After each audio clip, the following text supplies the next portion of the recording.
All right, everybody, welcome to the 2025 North Carolina Baptist Annual Meeting.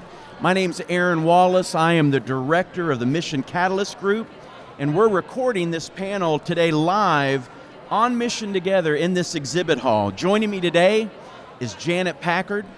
She's part of Global Missions. She's our Global Missions Coordinator. And we have the lead pastor of Coram Deo Baptist Church, Neil Thornton, with us today. And what we're talking about is every church on mission caring for those we send. This year's annual meeting has a special emphasis on missions engagement. Later this evening, we know that Todd Unzicker, the EDT, will be sharing more about this new ministry emphasis that North Carolina Baptists can be part of. There's a booth, so I hope all of you will be able to stop by, meet Janet, and learn of ways that you can engage in missions. So I want to start with a question for you, Neil. You're a new church plant. This is all about engaging international missionaries. So share with us what it looks like for your church to take care of missionaries. Hey, thanks, Aaron. I'm excited to see NC Baptist creating new pathways. This annual meeting, that's the theme, caring for missionaries. It's a joy just to be here to have this conversation. Hope it encourages and blesses other churches. We have a great opportunity, great stewardship in front of us. There are so many missionaries. We're told like 500 missionaries come from our state. We have an opportunity to care for them, leverage our resources for their flourishing. So here at Coram Deo, we take a long view of partnerships. We want to create friendships with these ministries. We don't want to be a one and done and in and out. We want to look at the long view, the long haul of committing ourselves to leveraging our lives in their context. So we want to create friends. We want to use different means and media to create those relationships. And we also want to be committed to pray and also create competencies of our own people so that they can be not just a caring congregation, but caring Christians as they think about how to connect with missionaries for their ministry success. Awesome. Janet, you're leading the new missions engagement ministry of NC Baptist. What does this look like for churches? What's their first step they can take in missions engagement? I would say that the first step would be to work with your catalyst or the catalyst from the area and to take the missions assessment that we've done, because that will help them see where they can take their next basic first step when in regards to missionary care and connections and mobilization, but also mission strategy for their church. And over at the booth, what can they be part of? What can they do at the booth today? So at the booth, they can definitely take this assessment and we can talk about it with them right then and there. They can also sign up to get connected to a missionary that has been sent from North Carolina, from their area.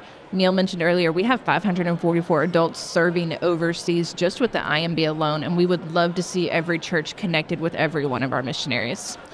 Neil, let me ask you another question. How does missionary care positively affect the congregation and the culture of a local church?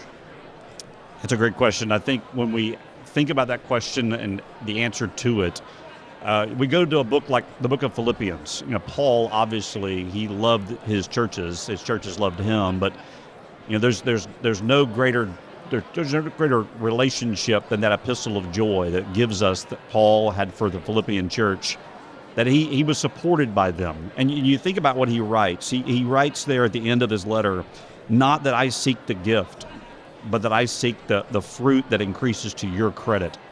We think about a church caring for missionaries. We oftentimes think about the care and the benefit that the missionary is going to receive.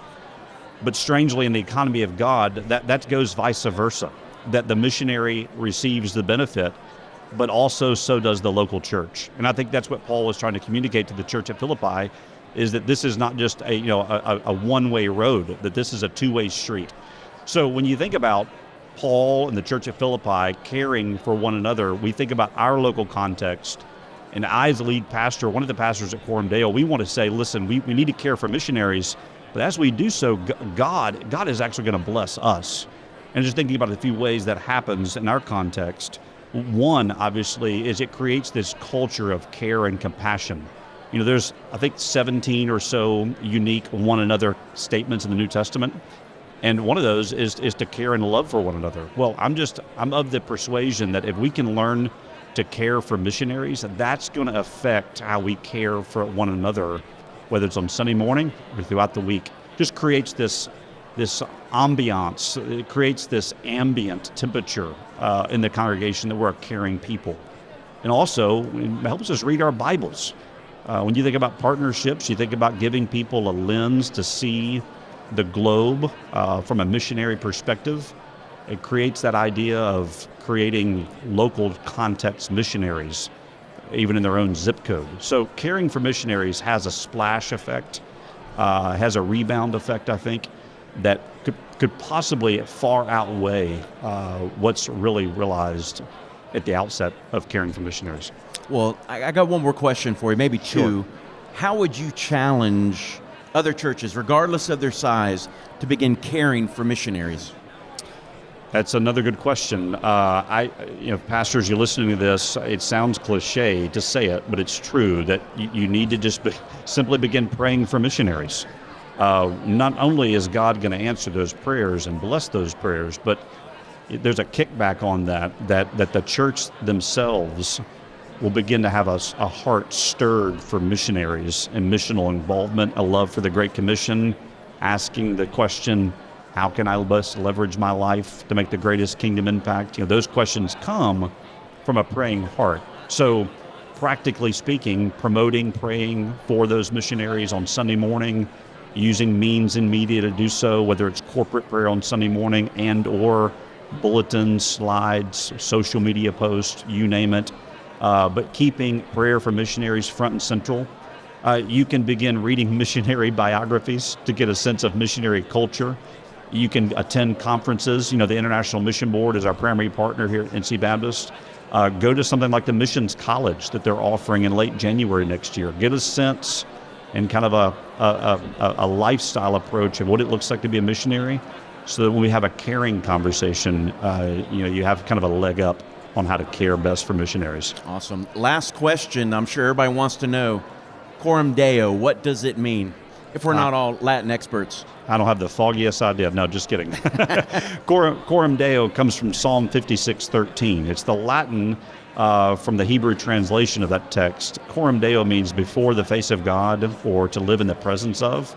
Psalm 56:13 says, Lord, you have delivered my life from death, yes, my feet from falling, that I may live before your face in the light of life. So Coram Deo means to live before the Lord, as the old, I'm gonna date myself, in the 1990s, Big Daddy Weave, the audience of one, Yes.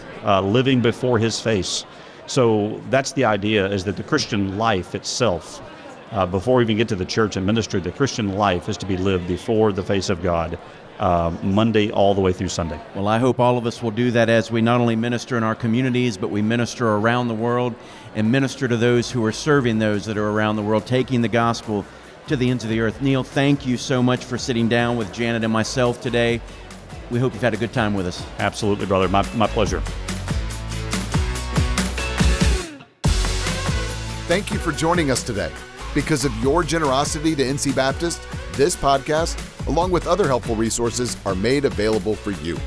Learn more by visiting ncbaptist.org/give.